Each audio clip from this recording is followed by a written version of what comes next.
The number candles read 38, and they'd burned down to crooked stubs before Rowan Hale finally accepted that the chair at the head of the table would stay empty, along with every other chair in the room. He sat alone in a private dining hall at the Sterling Court, the most exclusive hotel in Boston, a man who controlled the harbor, the freight lines, and half the quiet money that moved through New England, and not one of the 30 people he'd invited had bothered to walk through the door. They called him the Frost, and for 16 months, ever since a bullet found his spine and put him in a wheelchair, the men who used to flinch at his voice had been learning, very slowly and very carefully, how to keep their distance. The orchids were fresh.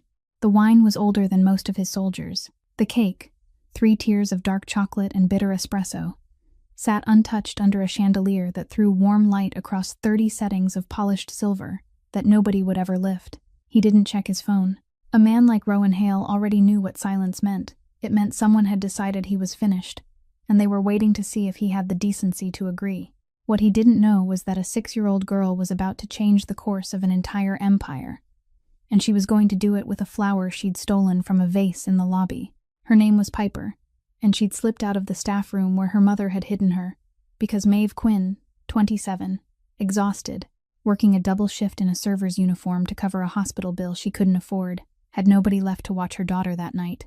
The little girl wandered into the one room she wasn't supposed to enter, looked at the frightening man sitting alone in his wheelchair, and felt none of the fear that grown men felt. She walked right up to him, held out a half-wilted flower, and asked him why he was sitting all by himself on his birthday.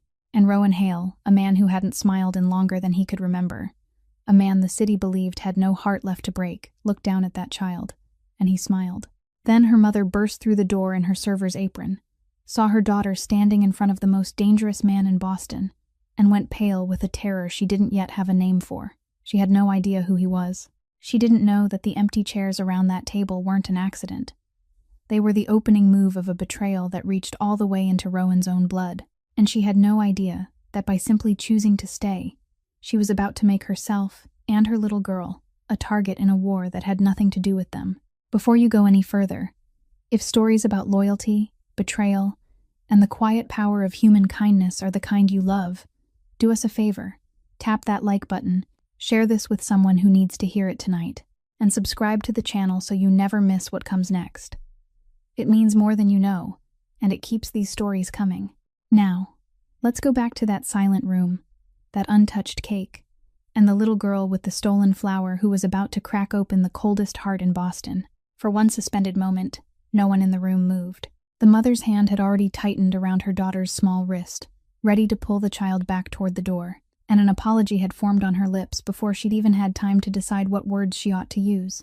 But Rowan raised one hand, not sharply, not in the way he usually lifted his hand when he wanted an entire room to fall silent, but slowly, the way a man might calm an animal he didn't want to frighten. He said to leave the little girl where she was. She wasn't bothering anyone. Maeve hesitated. Every instinct she'd built through 27 years of hardship told her to gather up her child and disappear, to make herself small and invisible, the way the employee handbook had almost trained her to be. But something in the man's voice didn't match the coldness pressing down on the room, so she stayed where she was, frozen at the threshold, watching. Piper, meanwhile, had already stopped caring about rules. She climbed onto the chair beside the wheelchair as though it belonged to her, her sneakers swinging far above the floor, and she stared at the enormous untouched cake with the open, unhidden hunger of a child who rarely got to eat cake. She cried out in outrage that he hadn't even cut the cake yet, and it was his birthday, so how could he not cut his own cake? Rowan answered that he hadn't planned to cut it. The little girl told him that was very strange, and then, with the utmost seriousness, she gently pressed the stem of the flower she'd brought into the frosting on the highest tier of the cake, leaving it standing there crooked and slightly bent, the saddest decoration the cake had ever been forced to carry. She said there, now it was done, and he had to make a wish. Rowan looked at the flower. He looked at the child, somewhere deep inside his chest, in a place he'd been certain had gone numb forever. Something shifted. Something he couldn't name. He said he didn't think he remembered how to make a wish anymore. Piper explained, with the patience of someone teaching a slow but well-meaning adult, that all he had to do was close his eyes, then think about the thing he wanted most, and he mustn't tell anyone, or else it wouldn't come true. Maeve finally found her voice again and told Piper, "Sweetheart, That was enough. They needed to let him. But Rowan interrupted. He said it was all right. Let the child stay until the cake was cut. There was enough here for 30 people, and letting it go to waste would be a shame. On the tablecloth, a knife had already been set out. A heavy silver thing displayed more for appearance than use. Rowan picked it up, and his hand, a hand that had once signed away fortunes and ended arguments whose endings had also ended men, now moved carefully through layers of dark chocolate and bitter espresso, while a 6-year-old narrated every tier of the cake as though she were calling a horse race. Maeve, going against every plan she'd made for the evening, found herself moving a little closer. She told herself it was only to keep her daughter from making a worse mess, but that wasn't entirely true. He cut 3 slices. He placed one in front of Piper, and she immediately attacked it. He pushed one toward the empty chair where Maeve had, by then, half sat down, and he kept the 3rd slice for himself, though he didn't eat it. He only turned the fork back and forth between his fingers and watched mother and daughter as though they were some strange weather that had drifted in from the harbor. Maeve asked her daughter whether the cake was good, mostly to fill the silence. Through a mouthful of cake, Piper answered that it was the best cake in the whole world, and the corner of Rowan's mouth moved in a way that startled even him. Then they talked, not about anything grand. Piper told him she was about to turn 7, that her favorite color was the kind of green a traffic light turned right before you were allowed to go, and that she had named the wilted flower Gary before giving it away. Maeve slowly told the man that she had just finished her shift, that the room had been booked through a company account she hadn't paid much attention to, and that she was sorry, truly, for the intrusion. Rowan said very little about himself, and she didn't think to ask. She guessed he was a wealthy recluse, perhaps a widower, a man who had arranged a party for people who hadn't cared enough to appear. She had no idea who he truly was. She only knew that for a few brief minutes, in a room arranged for 30 people but holding only 3. The terrible loneliness she had felt, the instant she stepped inside, had quietly dissolved, and that the dangerous-looking stranger had laughed once, low and rough, at something her daughter said, the laughter of a man who had forgotten the sound of his own laughter. When the slices of cake were gone, and Piper's eyelids began to droop, Maeve gathered her child in her arms and stood. This time, Rowan didn't stop them. She thanked him, though she wasn't exactly sure what she was thanking him for. He looked at her for a long moment, then said softly that no, he was the one who should thank her. She didn't understand those words then. Only much later would she understand them, and by then it would be too late to undo what staying had set in motion. The door closed behind mother and daughter, and with the soft fall of the latch, the fragile warmth that had just been kindled in the room went out at once, as though it had only been able to exist while a child's laughter was there to hold it in place. Rowan sat motionless for a long while, his fingers still marked with a little frosting on the silver knife, and for the first time that entire evening, he allowed his face to return to what it truly was, a cold mask with no one left there for him to maintain it for. Then his phone lit up on the white tablecloth, a sickly blue glow cutting through the darkness, a message from an unknown number with no name attached. He stared at it before touching it, because not many people knew this number, and even fewer would dare send a message to it while hiding their face. The words that appeared were brief and cold as a blade laid flat against skin. It said that tonight was only the beginning, that he should step down quietly, before someone sent him away in another manner. Rowan read it twice, not because he didn't understand, but because he understood too well. He'd spent his whole life in a world where every threat carried its own signature, its own tone, its own habit of choosing words, and whoever had written this knew exactly where to touch in order to hurt him, right at the truth he'd spent the past 16 months trying not to name, that since the moment he had sat down in this wheelchair, something inside his kingdom had begun to rot from within. He set the phone down and called only one name, Finian. Almost at once, the side door opened, and a large man of about 45 stepped in, broad-shouldered, his footsteps strangely quiet for a man of his size. Finian Walsh had been standing guard outside all evening. He had watched that door open and close again and again, without anyone stepping through it.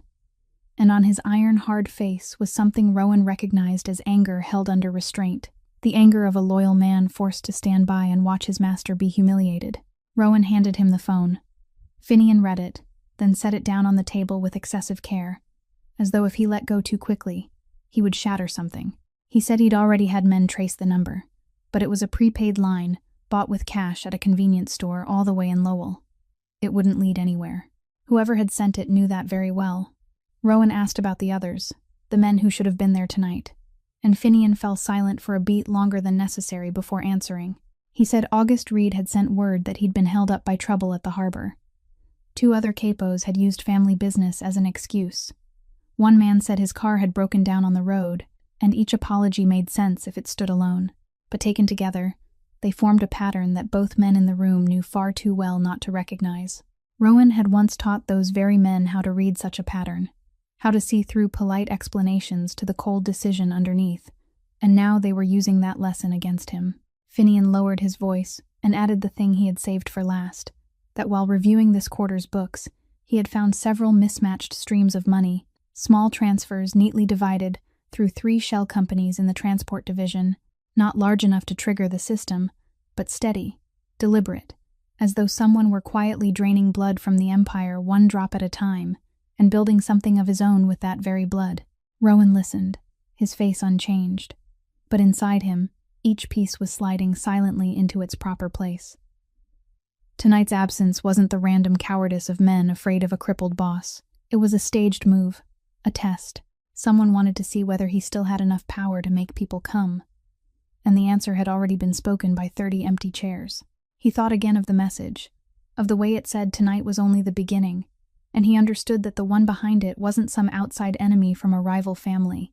An outsider wouldn't know exactly which chairs would be empty tonight, wouldn't be able to coordinate that collective silence. This person knew his schedule, knew his private number, knew how to thread money through companies only someone inside the house could touch. This person wasn't knocking from the outside. He had been sitting inside the dining room for a long time. Rowan looked through the glass wall at the city glittering below, and for the first time since the bullet that night, he felt something sharper than the pain along his spine. It was the cold certainty that the war he was about to fight wouldn't begin out in the streets, but among the very faces he had once called his own people. He told Finian to get the car ready, and as the large man turned away, Rowan picked up the phone again, looked at the threat one last time, then turned off the screen, letting the darkness swallow once more the room that had been lit for a celebration. No one had spoken aloud. The next morning, in the dark wood-paneled office overlooking the harbor, Rowan sat before a thin file that Finian had placed on the desk at his request, and the reason he had asked for it was something even he couldn't be entirely honest about with himself. He told himself it was merely a security measure, that anyone who had entered that closed room the night before, on the very night he received a threat, needed to be checked, that a server and a child appearing without warning could be coincidence, or they could be pieces someone had planted on the board. And in his world, innocence was often the most expensive disguise of all. But when he turned the first page, what appeared before his eyes wasn't a conspiracy. It was a life worn down to the bone. Her full name was Maeve Quinn, 27 years old. Raised in the Irish working-class streets of South Boston, the daughter of a plumber who had died young and a mother named Bernadette, around whom most of the file revolved, because Bernadette Quinn was fighting an illness that required rounds of treatment priced by this country's private healthcare system with merciless numbers. Maeve's name was tied to a stack of hospital bills, so high that even Rowan, a man accustomed to looking at sums with 6 zeros, paused slightly when he read the amount of outstanding debt. He kept reading and saw that she had once studied biomedical engineering at a state university, that she had once earned grades showing a sharp mind for machines and the human body, that she had once stood very close to an entirely different life before everything collapsed all at once. An unplanned child when she was 21. A husband who left behind more than just his absence. A mother falling ill precisely when Maeve had no one left to lean on. She had abandoned a degree only a few semesters from the finish line, trading technical drawings for a server's uniform and double shifts, not because she lacked ability, but because ability was a luxury her circumstances wouldn't allow. Rowan sat in silence for a long time with the file open on his lap, and he realized something that made him uncomfortable with himself. That when he opened it, he had intended to find something he could use, a weakness, a string to pull, a way to turn that woman into a tool in the game tightening around him. That was how he had lived his entire life. That was the reflex his father, Thaddeus Hale, had trained into him from the time he was too young to know how to resist. That every person one met was either an asset or a threat, and there was no third kind. But now, looking at that figure of debt, looking at the image of a mind that should have been designing things that saved lives, now carrying plates of food for people who didn't even bother to look at her face. He felt that familiar reflex slacken, slow, stumble against something he couldn't name. Perhaps it was the memory of a child pressing a wilted flower into frosting and telling him to make a wish. Perhaps it was the hoarse laugh that had broken out of his throat the night before, the one he had thought he'd lost long ago. He wasn't used to this feeling, and because he wasn't used to it, he handled it in the only way a man like him knew how, with cold and decisive action.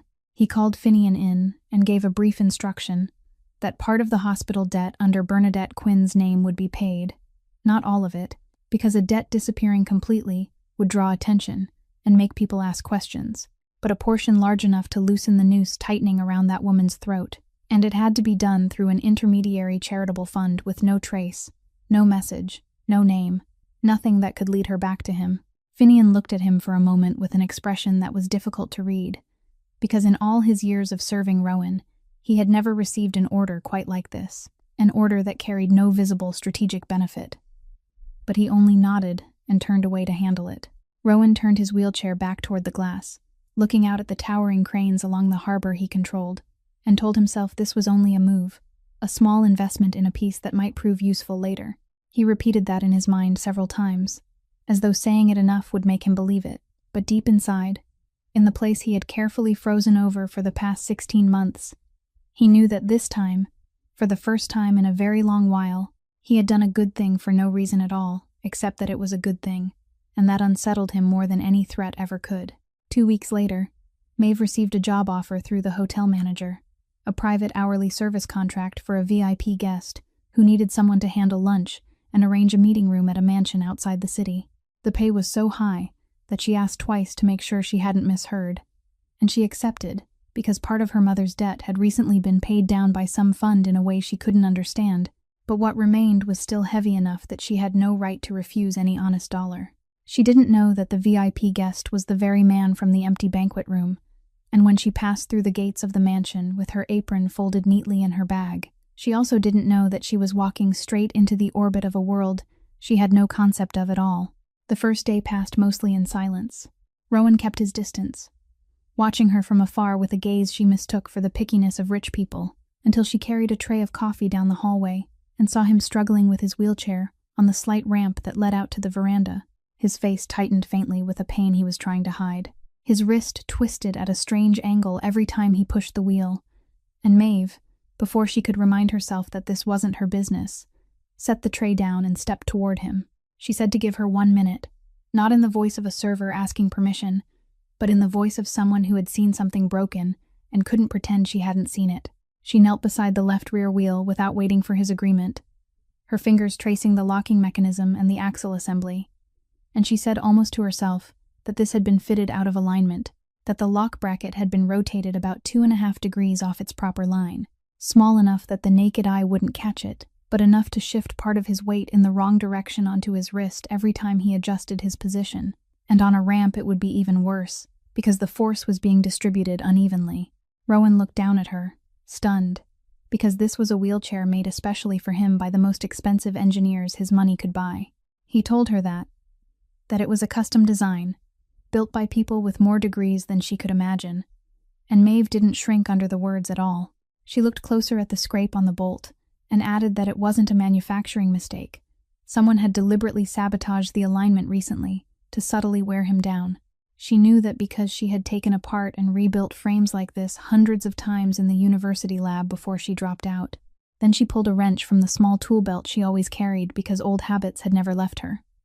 Loosened 3 screws, turned the bracket back into place more by the feeling in her fingertips than by sight, tightened it just enough, then told him to try pushing. Rowan pushed the wheel, and the familiar pain along his wrist, the pain that for the past 16 months he had accepted as the permanent price of his damaged body, simply wasn't there anymore.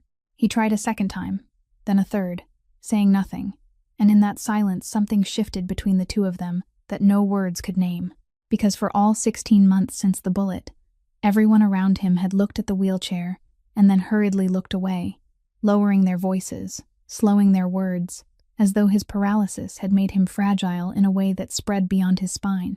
But this woman didn't look away. She looked straight at the problem, put her hands on it, and fixed it, as though he were a human being with something broken that needed repairing, not a crippled boss who had to be handled carefully. Rowan, who wasn't used to gratitude because it was the kind of feeling that made people soft, began to speak, meaning to pay her, meaning to turn this moment back into a transaction he could control. But Maeve stood up, brushed off her knees, and cut him off before he had the chance to insult her. She said she hadn't fixed it for a reward. She had fixed it because it was broken, and she couldn't stand seeing something done wrong when it could be done right. She didn't need his pity, and she had no intention of accepting it. Then she picked up the coffee tray and continued on as though nothing had happened, leaving the most powerful man in Boston sitting there, feeling for the first time in a very long while that he had been seen as a human being, and not knowing what to do with that sudden feeling. The work contract stretched on for several more weeks, and because Maeve's shifts often fell at times when she couldn't find anyone to watch her child, Piper gradually began coming with her to the mansion. At first, the little girl was told to sit quietly in the kitchen with a coloring book. But a child about to turn 7 rarely stayed still for long, and before much time had passed, she had found the man in the wheelchair whom she remembered clearly from that sad birthday night.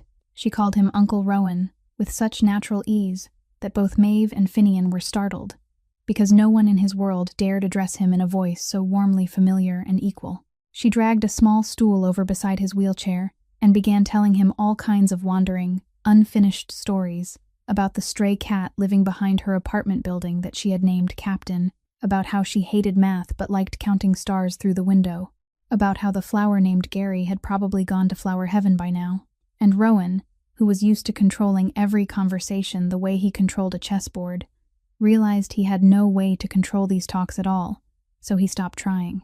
He simply listened, and little by little he learned something he had never had to learn in his life: how to be present beside a child with no purpose other than being present.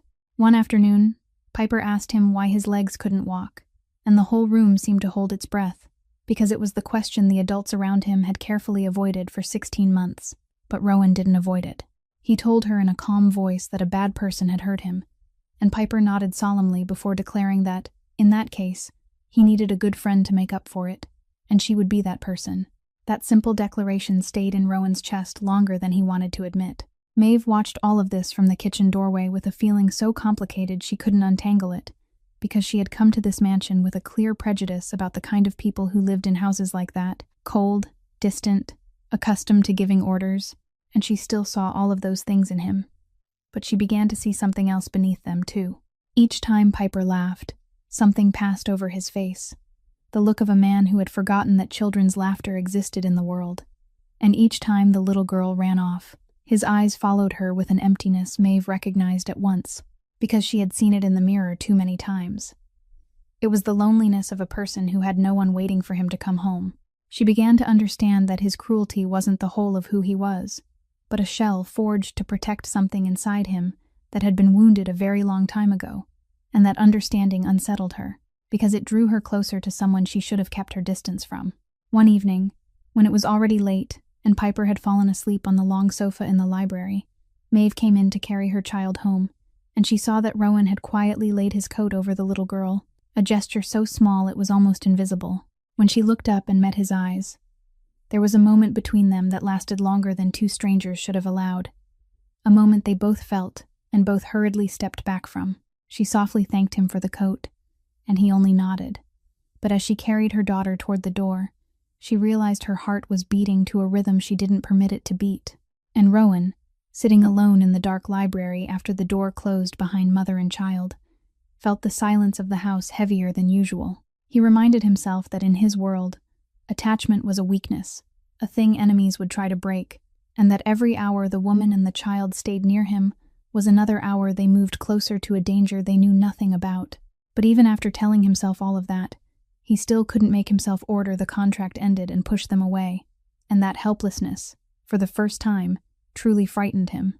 Trouble found Maeve on a Thursday evening, just after her shift had ended, while she was standing at a bus stop on the corner near her aging apartment building. A man stepped out from the darkness beneath an awning, unhurried, with the manner of someone who had done this work long enough to know that calmness itself could be a threat. He called her by her correct name and spoke the name of the ex-husband, who had vanished from her life nearly 2 years earlier. A man named Dale who had once promised so much and left behind more than broken promises.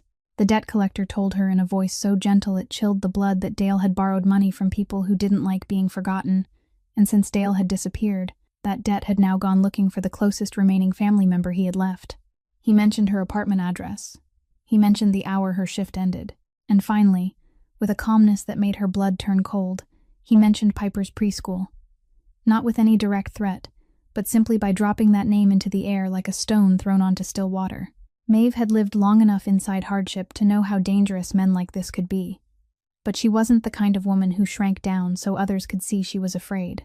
She stood straight, kept her voice from trembling, and told him she had nothing to do with Dale's debts, that they were divorced, that she didn't have the money he was demanding, and had no way to get it.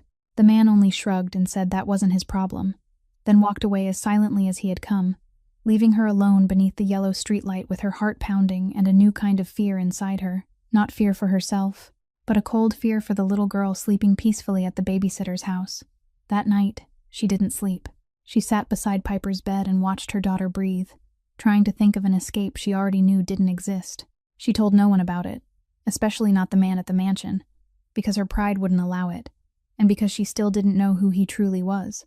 But Finian, who had been quietly keeping an eye on mother and daughter under Rowan's unspoken order ever since the night they had chosen to stay, had seen the encounter on the street corner, and he reported it to his employer the next morning.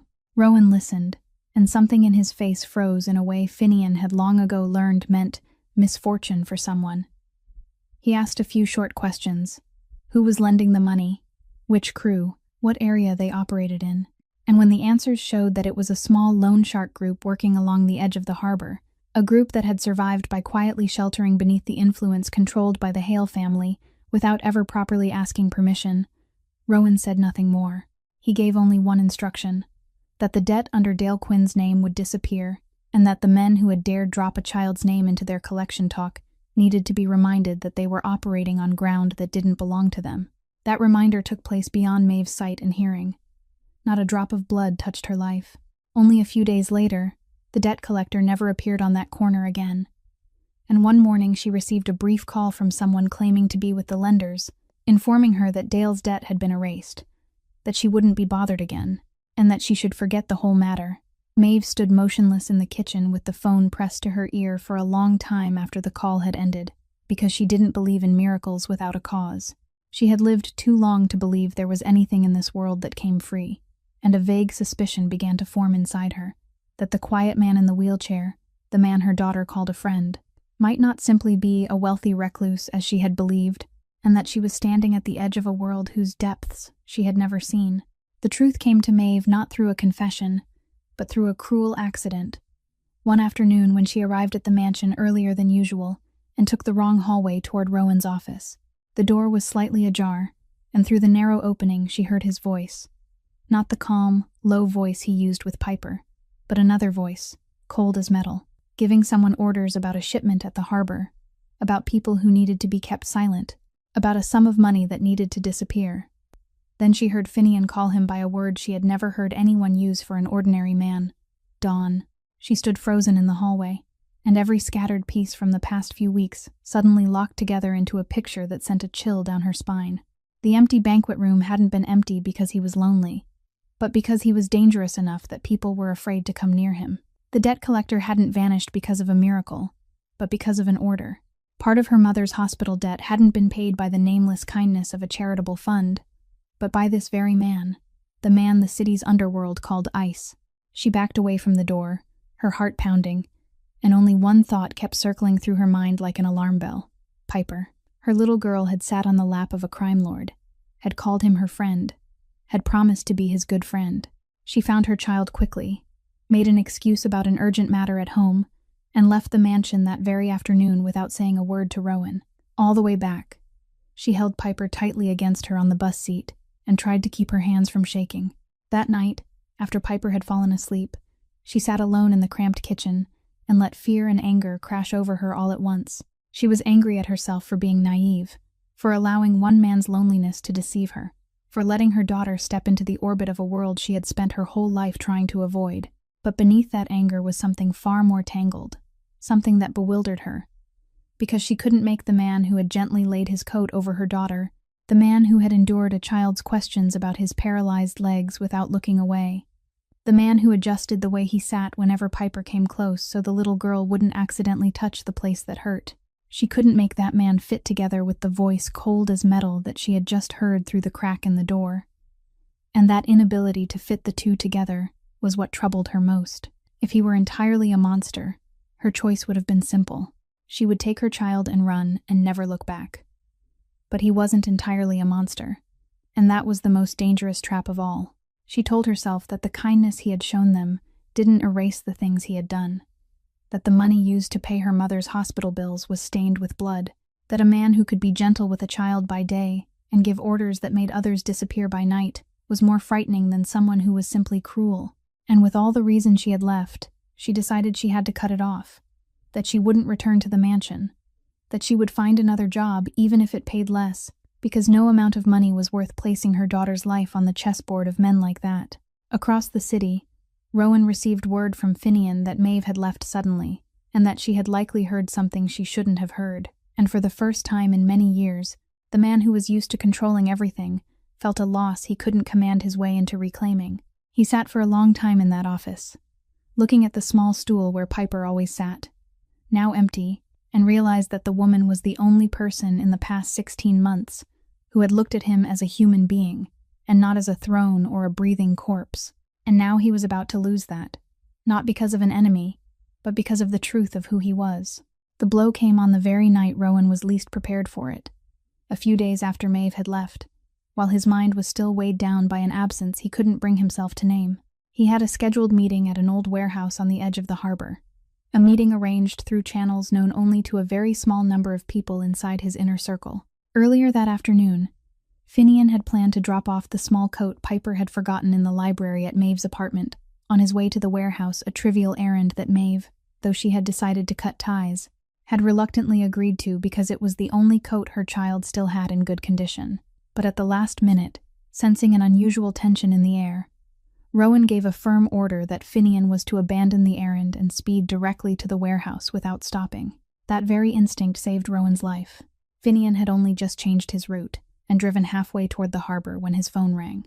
At the warehouse, Rowan had just pushed his wheelchair across the heavy metal threshold when the headlights of two cars with no plates swept through the darkness. And in that first instant he understood, because the men he had come to meet were not there, and their absence was the answer. He turned the wheelchair as fast as his arms would allow when the first burst of gunfire tore through the air, biting into the metal frame and concrete around him in white sparks.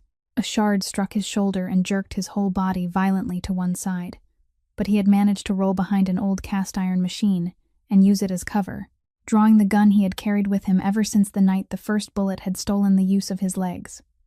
He didn't panic, because panic was a luxury he had never been allowed in his entire life. He counted the shots, located the gunman by the flashes of fire, and returned fire with the cold precision of a man far too accustomed to death standing only a few yards away.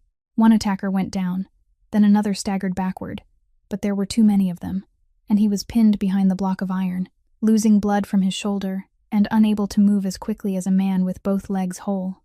In those long, terrible seconds, he knew that unless something changed, this would be his last night. Just then, tires screamed outside the warehouse door.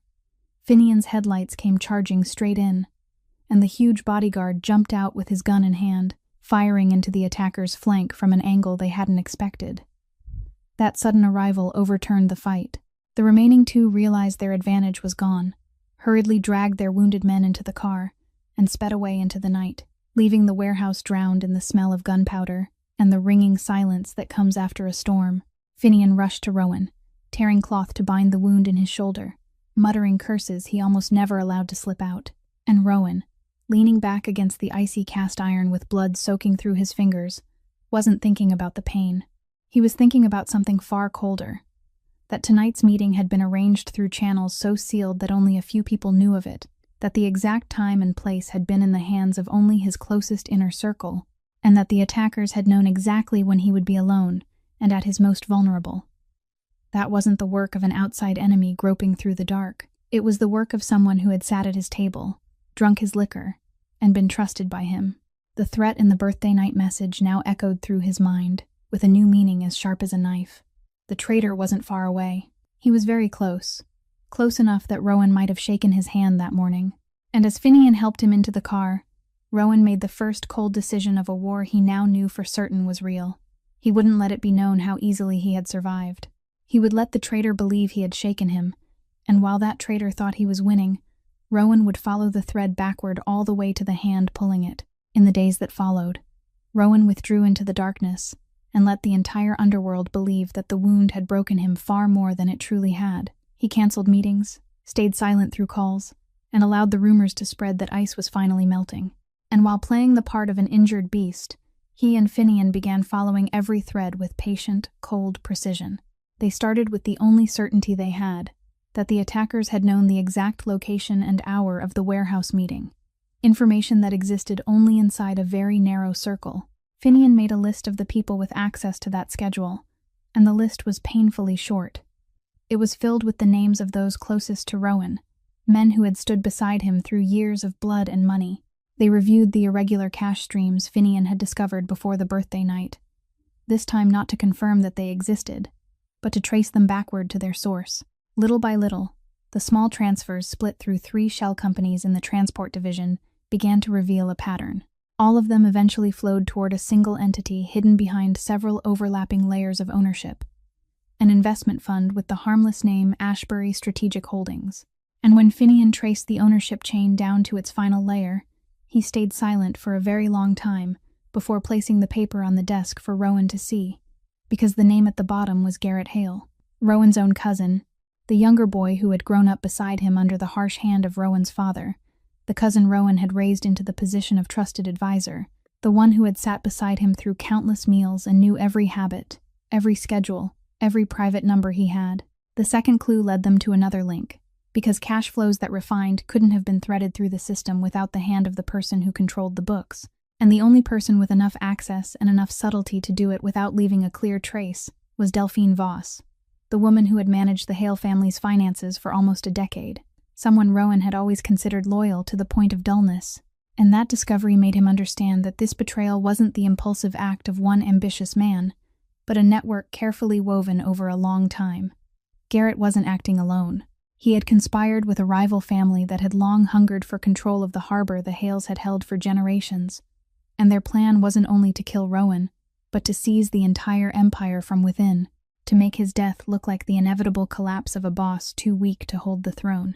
While Rowan was fitting that dark picture together, something unexpected happened on the other side of the city, because Maeve, who had decided to cut all ties and hadn't returned to the mansion for days, heard through an acquaintance from the hotel about a shooting at the harbor and about a mysterious, wealthy man who had been badly wounded. And although she had told herself hundreds of times that he had nothing to do with her life anymore, although she had listed every reason to keep her distance, she still felt her heart tighten in a way reason couldn't control. She thought of the coat he had laid over her daughter, thought of how he had answered Piper's question about his paralyzed legs without looking away, thought of the way he had silently removed the danger, threatening her child without ever asking for thanks. And she realized that whoever he was in that other world, the person who had treated her and her daughter with such kindness was real too. She stood in the middle of her cramped kitchen through a long night, torn between a mother's fear and a feeling she didn't dare name. And by morning she made a choice she herself knew was reckless. She wouldn't run.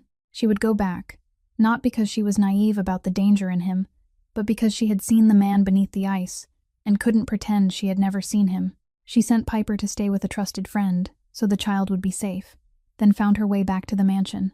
And when Rowan looked up and saw her standing at the threshold of his office, the woman who had every reason never to return, he realized that in a world full of people turning their backs, she was the only one who had chosen to step toward him. Rowan didn't let Delphine know that he had traced her. He allowed her to believe she was still safe behind the curtain of her ledgers. And then one evening he had Finian bring her to the mansion under the pretext of discussing the restructuring of an investment. When she stepped into the office and saw him sitting there with his shoulders still bandaged and not a trace of warmth left in his eyes, she understood at once that the game was over. Delphine Voss wasn't the sort of person who shattered. She was a woman past 40 who had survived a decade in a world that crushed the tender-hearted. So she didn't cry, didn't beg. She only sat down in the chair across from him, set her handbag on her lap with a calmness that seemed almost weary, and said she had wondered how long it would take him to find his way to her. Rowan placed the papers on the desk, the traced cash flow, the shell companies, the name Ashbury Strategic Holdings, and asked her a single question in a voice so cold the room seemed to lose temperature. Why? Delphine stayed silent for a long while, then began to speak, and what she told him wasn't the excuse of a simple traitor, but the story of someone backed into a corner. She said Garrett had come to her almost a year earlier, that he hadn't begun with threats, but with promises, a higher position, a larger share once Rowan was gone. But when she refused, those promises turned into something else. He had old wrongdoing in his hands, the money she had once embezzled during her desperate early years, money she had believed was buried forever, and he threatened to expose all of it not only to Rowan, but to people even more dangerous than Rowan. He threatened her son, too, the boy in college whom she had kept hidden from this world his entire life, so he would never be touched by it. And there, for the first time, her voice trembled. She said she didn't expect Rowan to forgive her, that she knew what she had done couldn't be washed clean. She had helped move the money that fed the plot to kill him, and she would have to live with that. But she wanted him to understand that she had never been the one driving it. She had only been a pawn caught between two things she couldn't fight. Rowan listened, his face revealing nothing, because he had learned long ago that the most moving stories were often the most carefully made traps, and he asked her why he should believe a single word of it. Delphine lifted her eyes to him, and for the first time in the whole conversation, something sharp flashed there. She said because she had been preparing for this day for a very long time, because someone who had survived as long as she had never simply obeyed without keeping herself an exit. Through all the time Garrett had been forcing her hand, she had quietly gathered and stored everything. Recordings, emails, exchanges, not to protect him, but to protect herself in case the whole thing collapsed one day. Then she told him, lowering her voice until it was almost a whisper, that among the things she had kept was something she believed he had never known. Something connected not to the warehouse ambush, but to a much older matter. Something that could change everything he thought he understood about the past 16 months. Rowan sat very still, because there was something in the way she said it, in the heavy caution of it, that chilled his spine in a way entirely different from the pain of his wound. He asked what she was talking about. But Delphine shook her head. She said she would turn over everything. She would testify before the council. She would accept whatever consequences were meant for her. But there was a truth he needed to prepare himself for before hearing it, because once he heard it, he would never be able to go back to being the man he had been the day before. And in that silent room, where Maeve had just approached to knock but now stood frozen at the threshold after overhearing every last word, Rowan realized that the war he thought he had begun to understand had only just revealed its true bottom layer. Delphine opened the handbag on her lap and took out a small storage device, placing it on the tabletop between them, as though she were setting down something far heavier than its true size. Then, she said that what she was about to tell him had not begun with the warehouse ambush, but 16 months earlier, on the night the first bullet stole his legs from him. Rowan sat motionless, because for the past 16 months, he had framed that story in his mind in only one way: an assassination attempt carried out by a rival family, a strike from the outside, a risk of the profession he had accepted since he was young. He had never allowed himself to think beyond that. Delphine said that exactly 1 week before that fateful night, Garrett had received word, through a contact of his own inside the rival family, that an attack aimed at Rowan was being planned, that someone had been hired, that the place and time had almost been set. Garrett had known all of it 7 days before the bullet left the barrel, and he hadn't said a single word. He hadn't warned Rowan, hadn't strengthened security, hadn't done anything that a cousin, a trusted man, a human being should have done. He had simply sat still and let everything happen, because if Rowan died, he would take his place. And if Rowan survived but was left crippled, then a boss in a wheelchair would still be weak enough to be pushed off the throne later. No matter which ending came, he won. And so he wagered his own cousin's life on the board and chose silence. Delphine said she knew this because she had accidentally overheard an exchange between Garrett and his contact, a few days after the assassination attempt, when both men believed no one else was listening, and with the instinct for survival that had been rooted deep in her blood, she had recorded it, not because she had intended to use it, but because she understood that a secret like that was the only weapon that could protect her from a man like Garrett. She pushed the storage device toward Rowan and said everything was in there.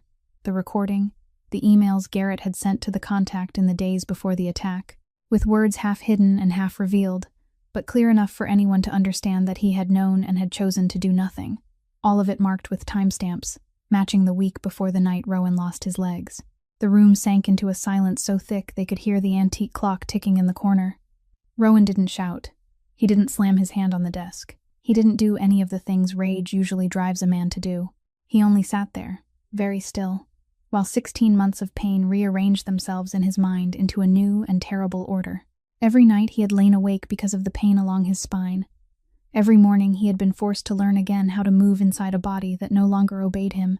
Every pitying glance and every quiet withdrawal he had endured. All of it now took on a different shape, because those things were not the random consequences of some nameless enemy.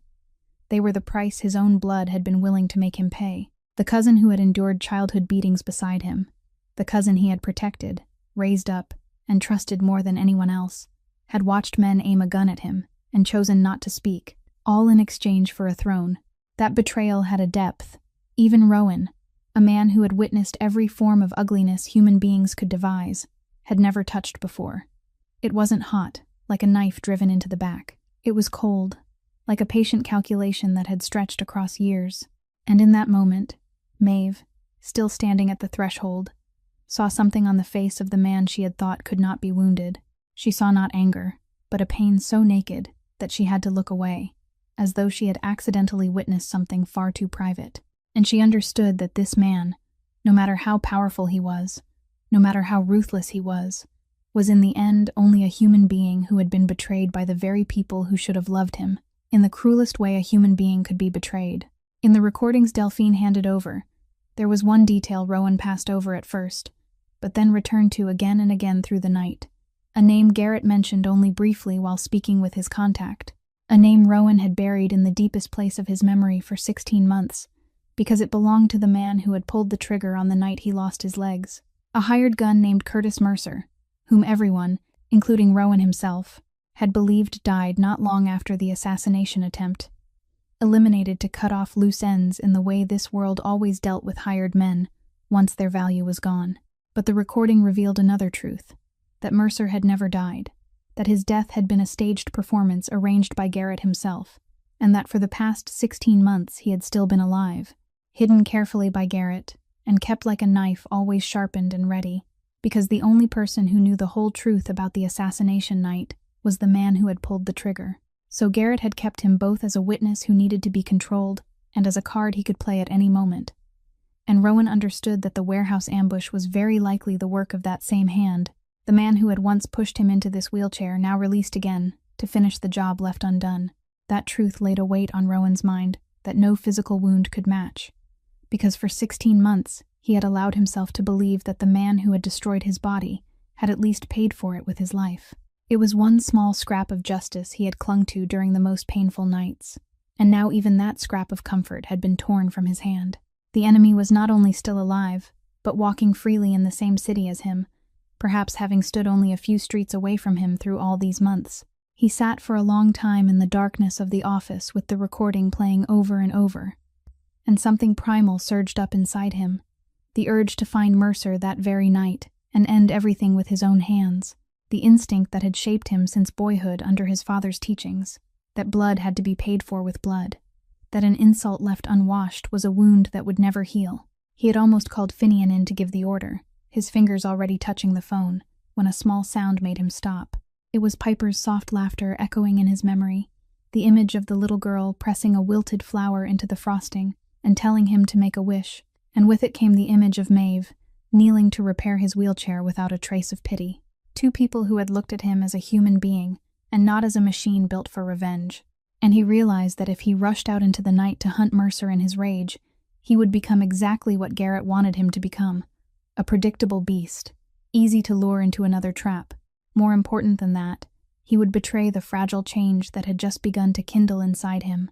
Maeve, who had stayed at the mansion that night because she couldn't bear to leave him alone after what she had heard, stepped in and found him sitting there with the recording and the face of a man standing at the edge of a cliff. She didn't ask him for the details. She only sat down near him and said softly that she didn't know all he was carrying, But she knew that a man who had let a child teach him how to make a wish was not a man who should let anger decide for him.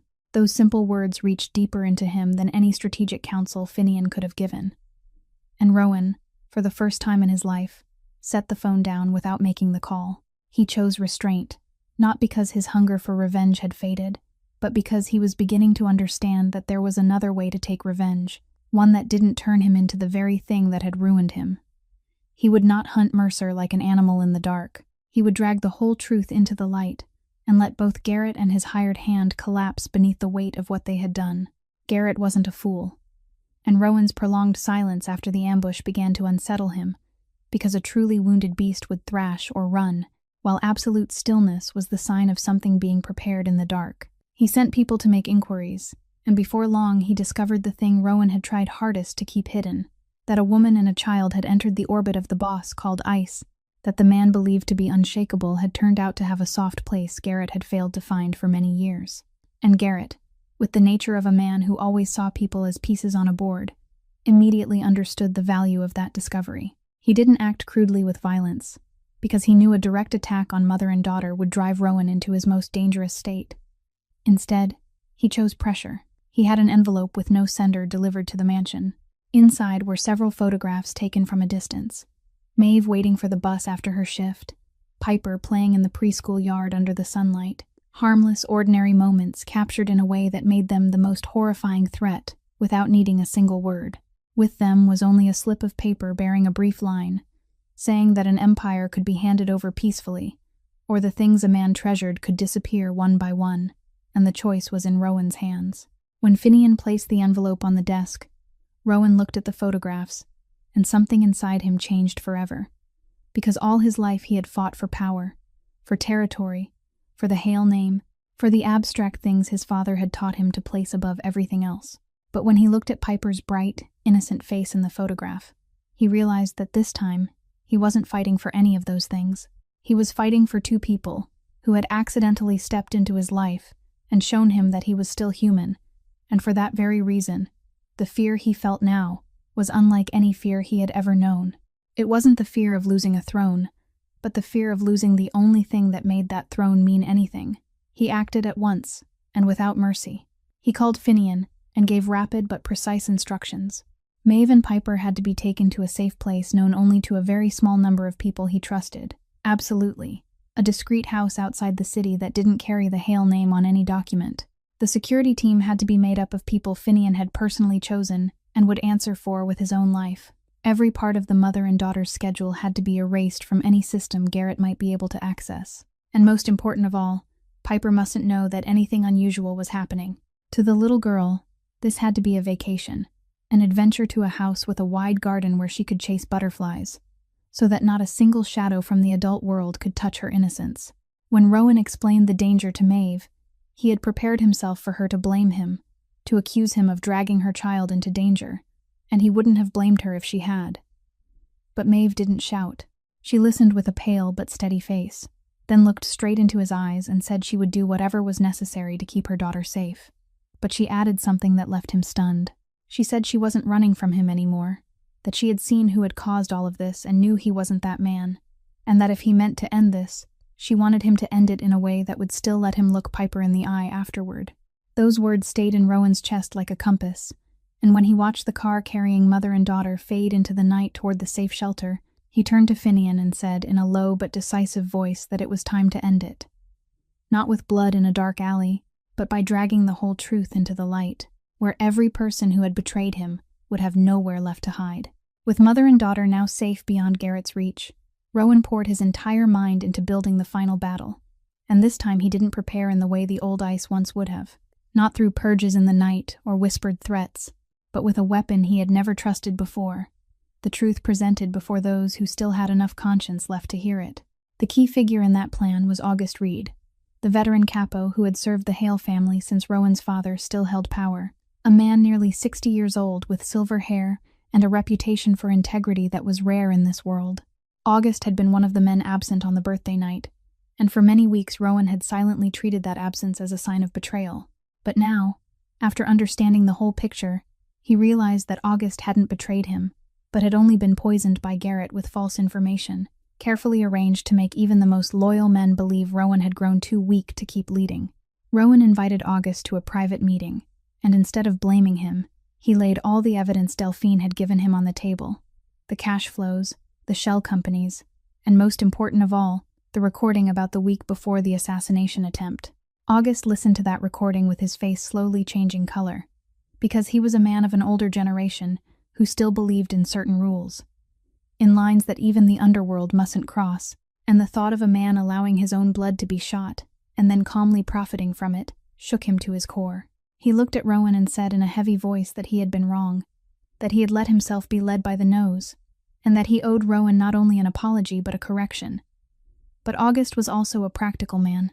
He warned that no matter how strong the evidence was, it still wouldn't be enough, because the family council was made up of people accustomed to suspecting everything, and Garrett was a smooth talker who could twist it all into the slander of a desperate boss trying to reclaim lost power.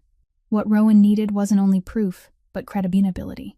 And here, unexpectedly, Maeve's influence became clearest, because in their conversations over the secure line each night, she was the one who reminded him that true strength didn't lie in making people afraid, but in making them believe.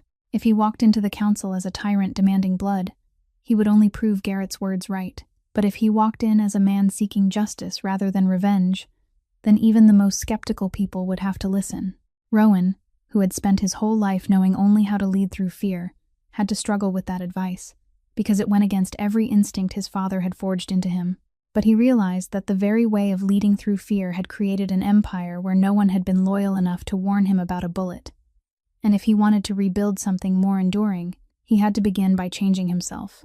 In the final days before the confrontation, Rowan and August quietly reached out to the council members they believed still had a conscience, not to bribe or threaten them, but to make sure that when the truth was presented, enough ears would be willing to hear it.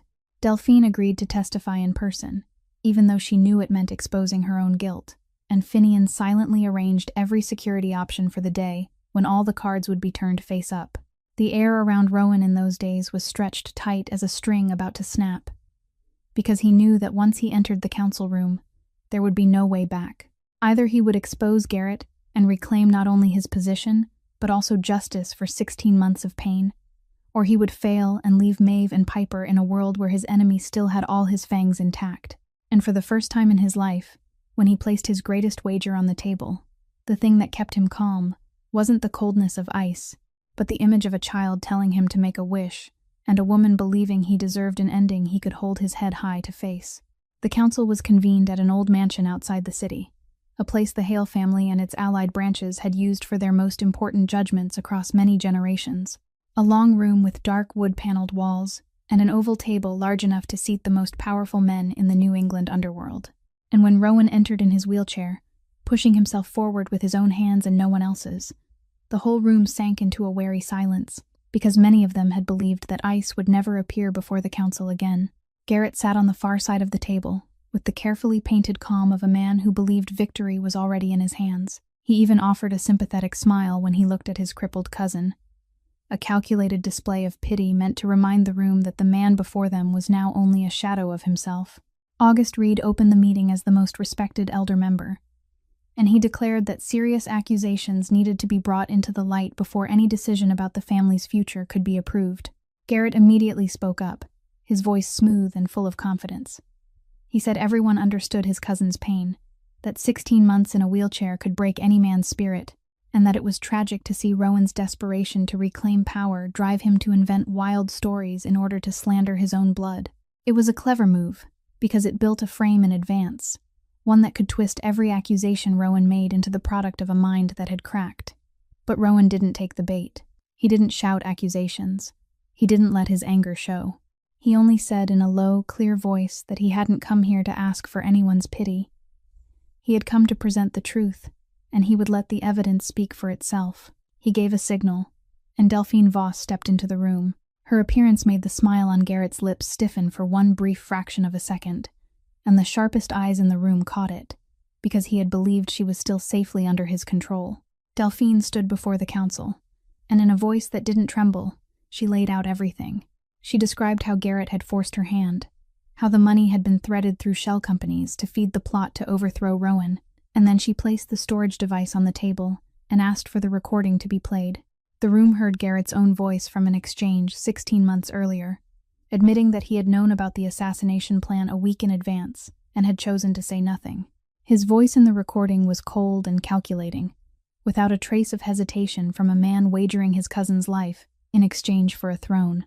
And as that sound filled the stillness of the wood-paneled room, the air changed in a way that could almost be seen.